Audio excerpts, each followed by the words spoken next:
By shooting it in 65mm, I'm guaranteeing to some degree or another, there will be 70mm film prints out there in the world screening for people who care.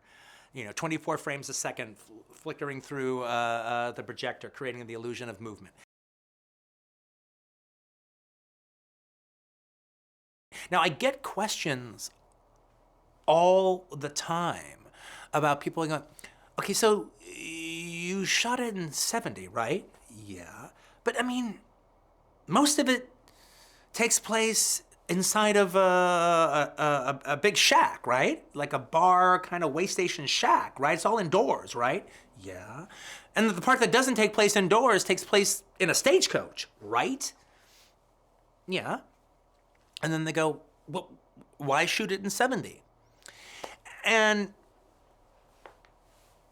I understand the question, but to me that's just a very narrow view of 70. I mean, it basically is just suggesting that the only reason you would shoot 70 is if you just want to shoot mountain ranges or vast desert landscapes, or basically landscapes in general. I mean, that's basically what everyone's saying. If you're gonna do this big outdoor movie with a bunch of landscapes and stuff, well, then that would make sense to shoot it on 70. But if it mostly takes place indoors, why are you shooting it on 70? Well, I don't think it's just a format, just made to shoot the Grand Canyon. I don't think it's a format that, like, its only place is the Sahara Desert, or its only place is the Gobi Desert, or the only place is, the Rocky Mountains of Colorado on a big wide vista. I think it's one of the most dynamic, beautiful looking formats that there is. And I've always understood from my very first movie, Reservoir Dogs, which was a scope movie, even though it all took place in a warehouse, and everyone was like saying, well, why are you shooting scope for your first movie if you're just taking place in a warehouse? Well, I actually believe that these big formats actually offer more intimacy, that you can be closer to the characters. It can bring you closer, and it can actually invade the intimacy of the characters in its bigness in those big close-ups and stuff. But also, it's just the fact that like I said, I don't think it's just a format that's only meant for travelogues. And if that were the case, that would be the case. But I don't think it is. I think it's a very narrow view of the uses of 70mm film, especially when you have somebody like Bob Richardson doing the shooting and doing the lighting. So, we'll see what they say, but hopefully when people see Hateful Eight, they won't ask, why did you bother shooting it on 70? How gorgeous it is, and how vivid it is, and how intimate it is will be the answer.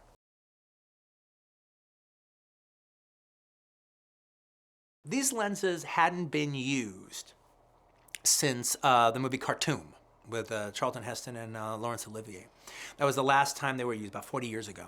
And so Bob is asking about them, and they're telling him, and he's thinking, whoa, this could exactly be what Quentin would like. Quentin would love these. And so he was like, are they any good? Do they work?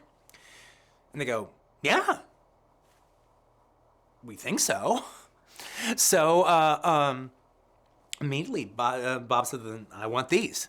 And so then we immediately went out and started testing them. And shooting tests and putting them under some sort of a stress test because, we were going to be filming in frigid cold where cameras and all that kind of stuff freeze commonly. So we need to be able to know, would it work? How do they look? Do anything needs to be worked on? And definitely there were things that needed to be worked on about them. But they ended up being fantastic for us. And just to give us an idea of exactly what it is we were going to see, Panavision set up a screening of the Chariot Race of Ben-Hur in its original 2.7.6 format. And I realized I had actually never seen Ben-Hur in its original 2.7.6 format. And it was truly, truly amazing. And so, we just decided to go ahead with the lenses until we put them through the stress tests. And if Bob says they were good to go, then we were going to use them. And we did. And we never really had that much of a problem with them at all. They ended up being fantastic. And I think the look that they deliver speaks for themselves.